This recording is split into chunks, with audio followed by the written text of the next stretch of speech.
आप देख रहे हैं न्यूज 18 राजस्थान और आपके साथ मैं हूं प्रियंका राय। बुलेटिन की शुरुआत करेंगे बड़ी खबर के साथ।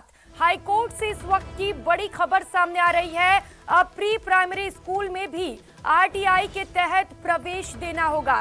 हाईकोर्ट ने राज्य सरकार के आदेश पर अंतरिम रोक लगा दी है। सरकार ने पिछले सत्र से केवल पहली कक्षा से ही आरटीआई को वैध माना था, तो ऐसे में प्री प्राइमरी में ये वैधता नहीं मिल रही थी। गरीब के बच्चों को एडमिशन नहीं दिया जा रहा था।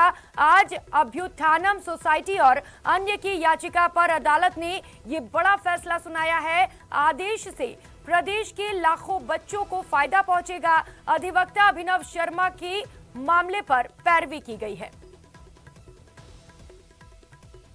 सहयोगी सचिन ज्यादा जानकारी के साथ जुड़ चुके हैं। सचिन, बड़ा फैसला है ये कोर्ट की ओर से, और जो गरीब हैं उनके बच्चों को अब फायदा पहुंचेगा। बिल्कुल, देखिए प्रियंका, एक चीज मैं अपडेट करना चाहूंगा, ये आरटीआई नहीं आरटीई है, राजस्थान माफ कीजिएगा, राइट टू एजुकेशन, जो शिक्षा का अधिकार है, उस नियम के तहत आरटी के तहत अब जो है प्री प्राइमरी क्लास में एडमिशन देना होगा। राज्य सरकार ने 20-21 के सत्र पर रोक लगाई थी, जो रोक अभी भी जारी थी, यानी जो 20-21-22 के जो सत्र के लिए अभी एडमिशन चल रहे हैं, उन एडमिशन पर भी इस चीज की रोक लग गई थी। इसको हम इस तरह से समझेंगे कि आरटीई ये कहता है कि अगर कोई स्कूल है, अगर वो पहली क्लास से शुरू होती है तो उसे पहली क्लास में आरटीई के तहत बच्चों को फ्री में एडमिशन देना पड़ेगा 25% सीटों पर। और अगर कोई स्कूल एलकेजी से या नर्सरी से चलती है तो उसे नर्सरी या एलकेजी की क्लास में जो है 25% सीटों पर एडमिशन देना होगा। लेकिन राज्य सरकार ने एक नोटिफिकेशन जारी किया पिछले साल और एक कह दिया कि जो आरटीई का जो नियम है राजस्थान में, वो पहली क्लास से ही लगेगा, उससे पहले की कक्षा में आरटीई का जो नियम है वो नहीं लग सकता है। इस चीज को चुनौती दी गई थी। कहा गया था कि अगर गरीब का बच्चा नर्सरी या एलकेजी में ही एडमिशन नहीं ले पाएगा तो पहली क्लास तक पहुंचेगा कैसे। ऐसे में जो शिक्षा का अधिकार कानून है कि सबको समान शिक्षा दी जाए, चाहे गरीब हो चाहे अमीर, सबको पढ़ने का मौका दिया जाए, उसका उल्लंघन कहीं ना कहीं राज्य सरकार कर रही है।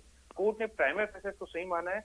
हालांकि राज्य सरकार की दलील थी कि प्री प्राइमरी के लिए जो अनुदान मिलता है 60-40 का, जो 60% अनुदान केंद्र सरकार देती है, वो अनुदान राजस्थान में सरकार को नहीं मिल रहा है। तो कोर्ट ने इसमें केंद्र सरकार को पार्टी बनाया, लेकिन उन्होंने कहा है कि पहले आपको एडमिशन देने शुरू करने होंगे 24 तारीख तक। 24 अक्टूबर उसमें डेट दी गई है कि आपको कल से ही जो है एडमिशन देने शुरू करने होंगे। जो अनुदान की बात है उसको बाद में तय कर लिया जाएगा। यानी कोर्ट ने बच्चों के भविष्य को देखा है। अब इस आदेश से जब शहर की ग्रांटेड और नॉट ग्रांटेड जो दोनों स्कूलें हैं जिनको सरकार से सहायता मिलती है नहीं मिलती है, तो लाखों स्कूलों में लाखों बच्चे एडमिशन ले सकेंगे। अगर कोई गरीब है, 2.5 लाख से जिसकी इनकम कम है, जिसके परिवार की, जिसके पिता की, वो बड़ी से बड़ी स्कूल के अंदर एडमिशन ले सकता है प्री प्राइमरी से। तथ्य और फैक्ट यही रखे गए थे कि अगर बच्चा नर्सरी, जो कोई अगर गरीब व्यक्ति है वो अपने बच्चों को अच्छी स्कूल में पढ़ाना चाहता है और अगर वो प्री प्राइमरी में नहीं पढ़ा सकता तो पहली क्लास तक बच्चा पहुंचेगा कैसे। इसलिए इसको चुनौती दी गई थी। कोर्ट ने प्रथम दृष्टि को सही माना और कहा है कि बाकी सब चीजें बाद में डिसाइड कर ली जाएगी कि केंद्र सरकार पैसा दे रही है नहीं दे रही। पहले एडमिशन शुरू कीजिए और अगर किसी स्कूल को दिक्कत है तो स्कूल आकर बात कर सकती है कि उसको अनुदान नहीं मिल रहा है, उसको आरटी के तहत जो बच्चे हैं उसको सरकार उसकी भरपाई नहीं कर रही है। तो एक बड़ा फैसला है, इंटरिम फैसला है, लेकिन फिलहाल के लिए एक बड़ी राहत लाखों विद्यार्थियों को, लाखों न बच्चों को, लाखों न अभिभावकों को जो अपने बच्चों को अच्छी स्कूलों में पढ़ाना चाहते हैं, उनके लिए एक बड़ी खबर है। जी सचिन, बिल्कुल सही कहा आपने। बड़ी राहत है ये गरीबों के लिए और बहुत ही अहम फैसला भी हाईकोर्ट की ओर से। बहुत शुक्रिया आपका तमाम जानकारियों के लिए। और अगली खबर का रुख करेंगे